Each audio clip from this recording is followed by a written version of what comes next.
sait qui c'est.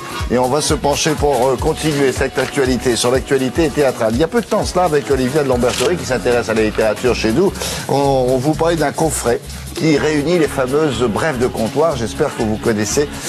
Et les nouvelles se jouent en ce moment, c'est une nouvelle version, c'est une suite si j'ose dire, ça se joue au Théâtre du Rond-Point et Jean-Philippe Viau et nous-mêmes, on était très impatients de les découvrir, ces nouvelles brèves de comptoir. Oui, ces brèves de comptoir, on les attendait un petit peu comme une nouvelle cuvée, enfin disponible à la dégustation, sorte de clin d'œil d'utilité publique aussi cocasse que spontanée. Et puis c'est bien connu, les histoires les meilleures sont les plus brèves, surtout quand elles sont adaptées par un authentique auteur expert en la matière, tel que Jean-Marie Gouriot, et puis un metteur en scène toujours en effervescence, comme Jean-Michel Ribes. Ajoutez-y des interprètes plus vrais que nature, et le rideau peut se lever tranquille sur la scène du Théâtre du Rond-Point. Pardon, mesdames et messieurs, j'ai une femme, 2 enfants, et depuis 1 an, je suis au chômage. Nous aussi! Les brèves de comptoir, c'est tout simplement le reflet de notre époque à travers la parole de ceux à qui on ne donne jamais la parole et qui sont réfugiés dans les bistrots. Moi, je m'en fous de repartir à 0. J'en viens. Ben, je préférerais mourir que d'aller à l'hospice. Tu feras les deux.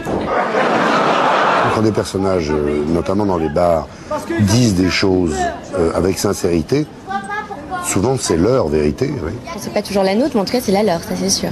Obama, c'est nul. Il a prêté serment sur la Bible, alors que Sarkozy, c'est sur le menu du Fouquet's. La brève de comptoir, c'est une dent de dinosaure qu'on trouve, il faut reconstituer le dinosaure derrière. C'est-à-dire qu'il faut reconstituer l'histoire, il faut reconstituer la personne peut-être qui était à côté de ce dinosaure, et finalement il faut retrouver ce monde qui est dans le bistrot.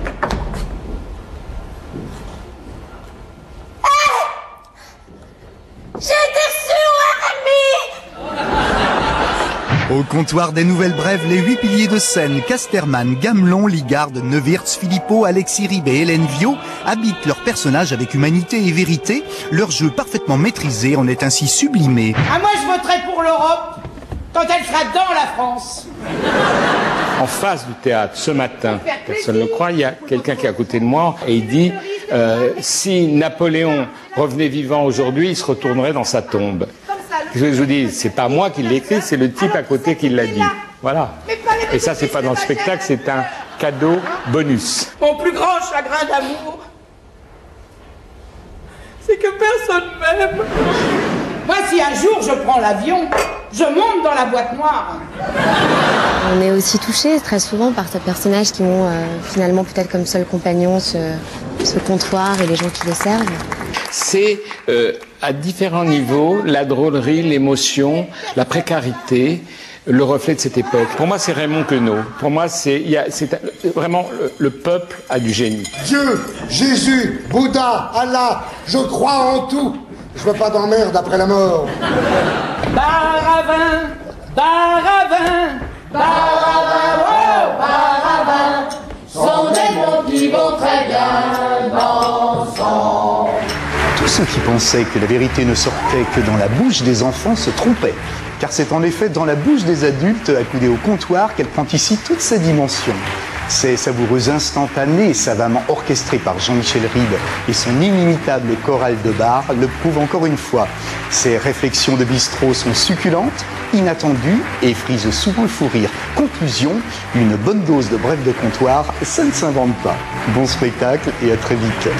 Vous pouvez boire sans modération, là, pour le coup, sans problème.